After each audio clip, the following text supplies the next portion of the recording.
السلام علیکم ناظرین، میں ہوں نعیم قریشی۔ ناظرین، اگر آپ نے اب تک میرا چینل سبسکرائب نہیں کیا ہے تو آج ضرور کر لیجئے اور ساتھ ہی بیل آئیکن کو ضرور پریس کیجئے تاکہ تمام نوٹیفیکیشنز آپ کے پاس خود بخود پہنچ جائیں۔ ناظرین، آج پھر بات کریں گے نسلا ٹاور کے حوالے سے۔ میں نے اپنے گزشتہ ویلاگ میں اس بات پر حیرت کیا تھا کہ سندھ حکومت کا ایک انتہائی اہم مورا DG KDA آصف میمن کس طرح گرفتار ہو گیا۔ میری اس حیرت کا جواب سندھ حکومت نے دے دیا ہے۔ DG KDA کو گرفتار کرنے والے deputy director anti corruption Ghulam Abbas صاحب کو سندھ حکومت نے معطل کر دیا ہے اور ان کے خلاف ایک انکوائری بٹھا دی ہے۔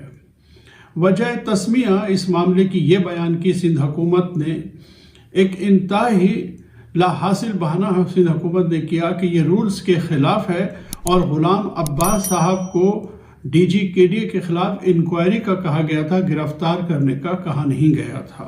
اس بنا پہ نہ صرف کہ ان کو معطل کر دیا گیا بلکہ ان کو ایک محکمہ جاتی کارروائی کا بھی سامنا ہے اور ان کی جگہ جو ہے وہ اینٹی کرپشن کے ڈپٹی ڈائریکٹر جو کہ سکھر میں تعینات تھے، جناب احمد علی شیخ صاحب، انہیں جو ہے کراچی ایسٹ میں تعینات کر دیا گیا ہے۔ وہ اب تحقیقاتی افسر جو ہے بن گئے ہیں اور وہ DG KDA کے خلاف تحقیقات کریں گے۔ سمجھ میں نہیں آتا کہ 18 گریڈ کا ایک ڈپٹی ڈائریکٹر 20 گریڈ کے DG KDA کے خلاف ان کی موجودگی میں کس طرح تحقیقات کریں گے۔ ڈپارٹمنٹ کا کون سا شخص ان کے خلاف گواہی دے گا، یہ کچھ ہمیں سمجھ نہیں آتا۔ لیکن ان ساری باتوں کے پیچھے ہمیں صاف نظر آتا ہے کہ کیا مقاصد کار فرما ہے۔ ذرائع کے مطابق سندھ کی انتہائی اہم شخصیت نے جو ہے DG KDA کی گرفتاری پر سخت ناراضگی کا اظہار کیا اور پھر ڈپٹی ڈائریکٹر غلام عباس کو معطل کرنے کا حکم جاری کیا۔ اب صورت یہ ہے کہ سندھ حکومت کا ہمیشہ سے یہ وتیرہ ہے کہ اینٹی کرپشن ڈپارٹمنٹ کو کبھی بھی آزادانہ طور پر جو ہے وہ کام کرنے کی اجازت نہیں دی۔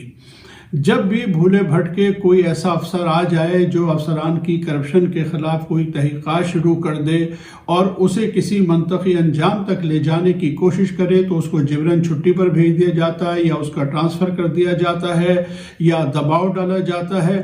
یہی وجہ ہے کہ ایک عرصہ دراز سے سندھ میں کسی بھی افسر کو کرپشن کی بنیاد پر سزا نہیں ہوئی۔ اب صورت یہ ہے کہ پولیس کی ایک تفتیشی ٹیم جو ہے وہ بھی نسلا ٹاور کے حوالے سے تحقیقات کر رہی ہے اور اس تحقیقاتی ٹیم نے ایک خط لکھا ہے DG FIA اور IG سندھ کو، جس میں اس بات کی درخواست کی گئی ہے اور سفارش کی گئی ہے کہ SBCA کے 37 افسران کے نام جو ہے وہ ECL پر ڈال دیا جائے۔ ہم سب کے علم میں ہے کہ پہلے ہی SBCA اور KDA کے بہت سارے افسران کرپشن کر کے ملک سے فرار ہو چکے ہیں۔ اس بات کا قوی امکان ہے کہ اگر یہ تحقیقات سپریم کورٹ یا ہائی کورٹ کے دباؤ پر آگے بڑھتی رہی تو بہت سارے افسران ملک سے فرار ہونے کی کوشش کریں گے۔ لہٰذا پولیس کا یہ اقدام جو ہے، یہ درخواست جو ہے بڑی مستحسن ہے اور نہ صرف کہ IG سندھ بلکہ DG FIA اور فیڈرل گورنمنٹ کو بھی اس پر سنجیدگی سے غور کر کے فوری طور پہ احکامات جاری کرنے چاہیے۔ نسلا ٹاور کے حوالے سے اینٹی کرپشن کی ایک ٹیم جو ہے اس نے بھی SBA سے یہ مطالبہ کیا ہے کہ 2013 سے 2016 کے درمیان جو افسران تعینات رہے SBCA میں، جنہوں نے نسلا ٹاور کے نقشہ جات، اس کی تعمیرات، نو آبجیکشنز اور مختلف سرٹیفیکیشن کی تھی، ان کی جو ہے فہرست فراہم کی جائے۔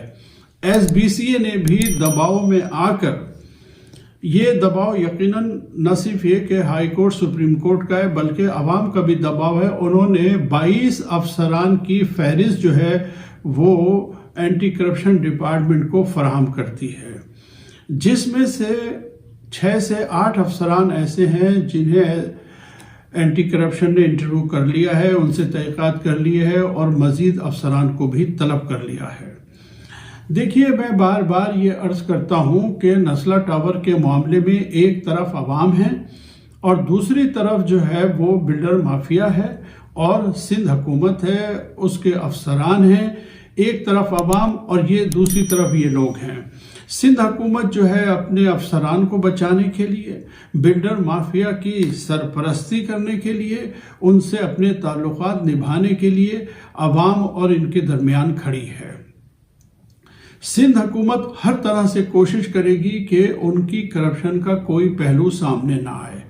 ہمیں لگتا ہے کہ یہ بڑا اپ ہل ٹاسک ہے، عوام کے لیے ایک بہت بڑا مسئلہ ہے کہ کس طرح ان چیزوں کے خلاف جو ہے معاملات کو چلایا جائے، لیکن مجھے یقین ہے کہ سندھ حکومت کے خلاف اگر عوام کا دباؤ جس طرح بڑھ رہا ہے، اگر یہ جاری رہا تو جلد یا بدیر اس تمام تحقیقات کا کوئی نہ کوئی نتیجہ ہمارے سامنے آ جائے گا۔ ایس بی سی اے، میرے ذرائع کہتے ہیں کہ ایس بی سی اے کے افسران میں بڑی کھلبلی مچی ہوئی ہے، کے ڈی کے افسران میں کھلبلی مچی ہوئی ہے اور واقعتاً بہت سارے لوگ ملک سے فرار ہونے کی کوشش بھی کر رہے ہیں۔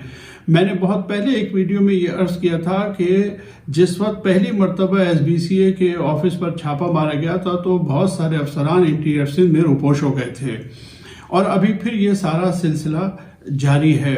میں سمجھتا ہوں کہ یہ بڑی خوش آئند بات ہے کہ سندھ پولیس میں بھی اینٹی کرپشن میں کچھ افسران ایسے ضرور ہیں کہ جو یہ چاہتے ہیں کہ یہ تحقیقات اپنے منطقی انجام کو پہنچے اور عوام اور سندھ حکومت کی اس لڑائی میں ہم عوام کے ساتھ کھڑے ہیں۔